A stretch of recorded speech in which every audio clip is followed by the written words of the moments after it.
Hello, everyone. Welcome back to another episode of English Cat, your favorite podcast for practicing your English listening skills. I am Emma, and as always, I am so happy to be here with you today. If you are a B1 learner looking for easy, natural, and fun English practice, you are in the exact right place. Today, I am not alone. I have my great friend Ben here with me. Say hello, Ben. Hey, Emma. And hey to all our wonderful listeners out there. It is awesome to be back on English Cat. I always look forward to our conversations, and I am really excited about our topic today. Me too, Ben. Today, we are going to talk about a topic that I think everyone has an opinion on. We are talking about city life versus country life. You know, the big, bright, noisy cities compared to the quiet, green, peaceful countryside. It is a classic debate, right? Oh, absolutely. It is something we all think about at some point. Some people love the energy of the streets, and others just want to sit under a tree with a good book and hear nothing but birds. Before we dive into our own stories, I want to ask our listeners a question. Take a second to think about this. Where are you listening to this podcast right now? Are you sitting on a busy bus in the middle of a crowded city, looking out at tall buildings? Or are you walking along a quiet path in a small village, breathing in fresh air? That is a great question, Ben. No matter where you are, we hope this episode helps you learn some great new words and helps your listening fluency. You see, Ben and I actually have very different experiences with this. I grew up in a really big city with millions of people, trains, and bright lights. But Ben, you have a different story, right? Yes, Emma. Completely different. I grew up in a tiny town surrounded by farms, woods, and hills. When I was a kid, the nearest supermarket was a 20-minute drive away. So we really represent both sides of the coin today. We really do. And it is funny because whenever I visit the countryside, I feel like I am on a different planet. Everything moves so slowly. On the other hand, when Ben first came to visit me in the city, he looked completely lost. Hey, come on, I wasn't that lost. Well, maybe a little bit. The subway system was like a giant maze to me. But that is what makes this topic so interesting, right? There are good things and bad things about both ways of living. Over the next few minutes, we are going to share our experiences, look at the pros and cons, and help you understand how native speakers talk about their daily lives. So clear your mind, grab a cup of tea or coffee, and let's get started. All right, let's start with the city because, well, that is what I know best. For me, city life is all about energy and convenience. When you wake up in a big city, the world is already moving. You can hear the distant sound of traffic, people walking on the sidewalks, and the city hum. The city hum is a perfect way to describe it, Emma. It never truly gets completely silent, does it? Never. Even at 3 o'clock in the morning, there is always someone awake. A car driving by, or a light shining. And honestly, I love that. One of the biggest advantages of city life is that everything you need is right outside your door. If I want a coffee at midnight, I can walk down the street and find a cafe. If I need to buy groceries, there are 3 different supermarkets within a 5-minute walk. Plus, the public transportation is amazing. You don't even need a car. You just jump on a bus or a subway train, and you can go anywhere in the city.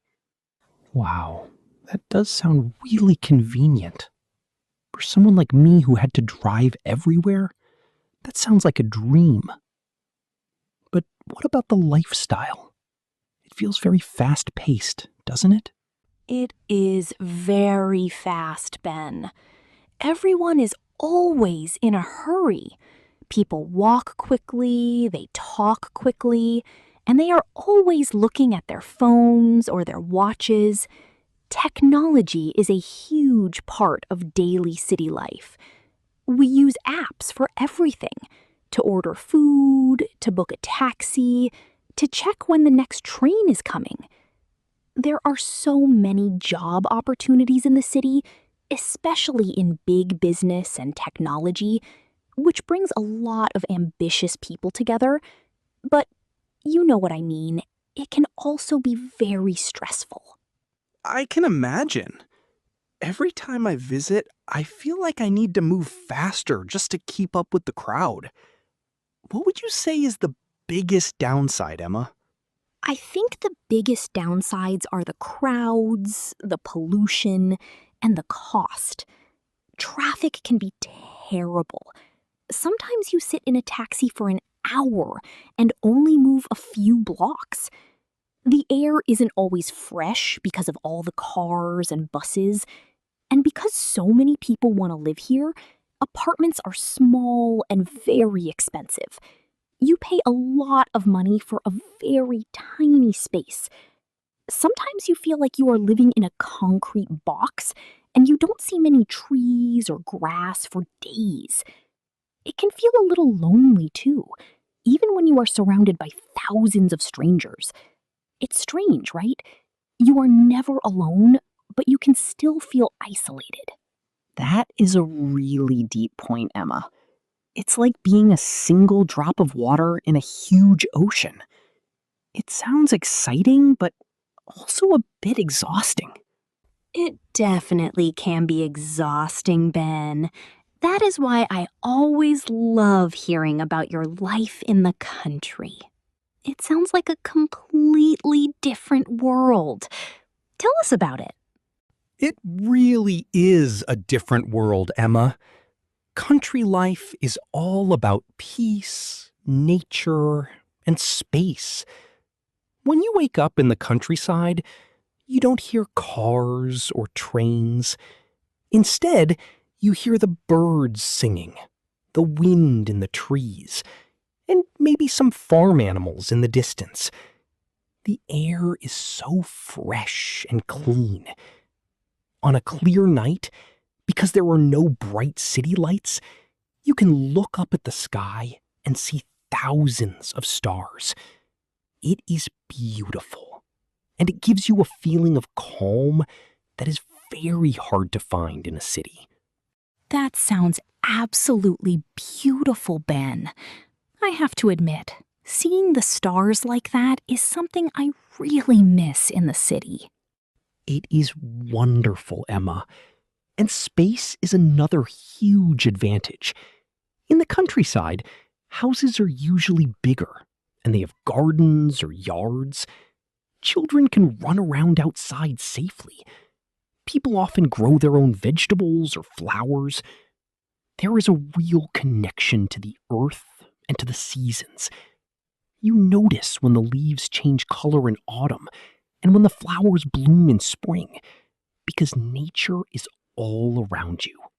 It sounds like a great place to relax. But what about the daily routine? Is it boring? Some people might think it's boring, but it's just a different pace of life. It's slower. People take their time. There is also a very strong sense of community. In a small village or town, everybody knows everybody. When you go to the local bakery, the baker knows your name and asks about your family. People help each other out. If your car breaks down, your neighbor will come over with their tools to help you fix it. That sounds incredibly sweet. In the city, I don't even know the names of the people living in the apartment next to me. But come on, Ben, be honest. Country life isn't perfect. What are the cons? Oh, you are totally right, Emma. It has its challenges. The biggest issue is isolation and lack of convenience. Like I said before, you need a car for almost everything. Wow, Ben. Listening to you describe the countryside makes me realize just how different our lives are, but also how both places have something special to offer. Exactly, Emma. It really depends on what you value most at different stages of your life. If you want excitement, career growth, and endless entertainment, the city is perfect. But if you want peace, a close community, and a connection to nature, the country wins every time. That's interesting, right? Some people actually try to get the best of both worlds.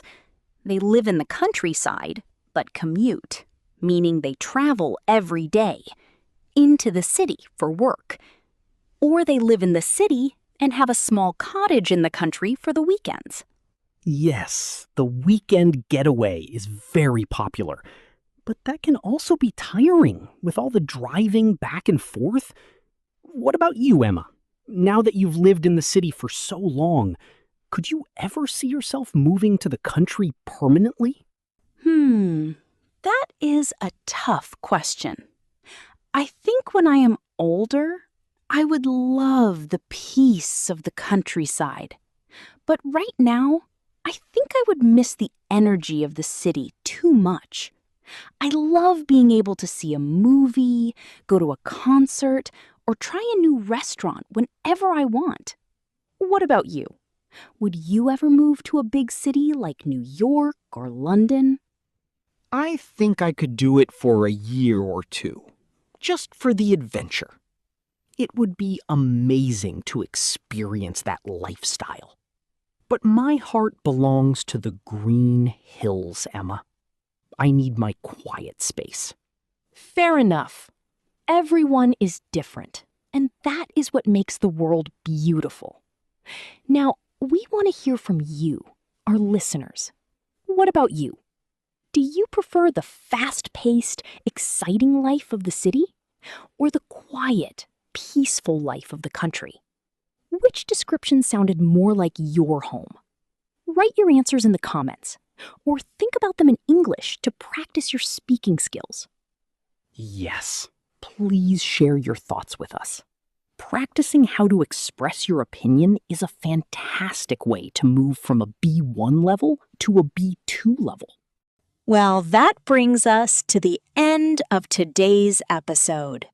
We hope you enjoyed this conversation and learned some useful vocabulary about lifestyles, communities, and environments. Thanks for hanging out with us today, everyone. Your listening skills are getting better with every episode you hear. Thanks for listening to English Cat. Keep practicing your English every day. See you in the next episode. Bye-bye.